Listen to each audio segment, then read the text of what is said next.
ગૌ હત્યા પ્રતિબંધ કાયદો લાયા, છતાં પણ આજે મોટા પ્રમાણમાં ગૌ માંસ પકડાય છે.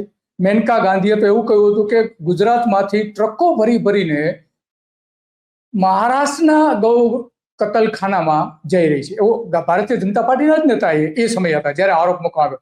જોકે પછી અમૂલે એનો ઇનકાર કર્યો હતો, પણ આવો આરોપ થયો તો ઘણા બધા સાધુ સંતો પણ આરોપ મૂકે છે અને કહે છે કે હર્ષ સંઘવી જે કહી રહ્યા છે એ સદંતર જૂઠું છે, કારણ કે ગૌચર રહ્યા નથી.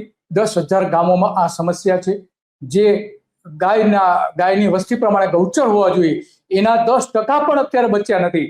બાકીની 90% ગાયો તો કાં બંધાઈને રહે છે અથવા તો એના માટેની પૂરતી જે વ્યવસ્થા હોવી જોઈએ વ્યવસ્થા પણ દેખાતી નથી ક્યાંય. અને એટલા માટે આપણે આજે આની ચર્ચા કરવી છે કે હર્ષ સંઘવીએ જે ગઈકાલે માલધારી સમાજના એક ધાર્મિક મહોત્સવમાં જે વાતો કરી હતી એની વાતો આપણે આજે કરવી છે. એમણે શું કહ્યું તો પહેલા સાંભળી લઈ, પછી સામનેની લડાઈ, આ ગૌ હત્યારાઓની સામનેની લડાઈમાં તમે સૌ માલધારી ભાઈઓ સહયોગ આપશો કે નહીં? એ મારી માતાઓ સહયોગ આપશો કે નહીં?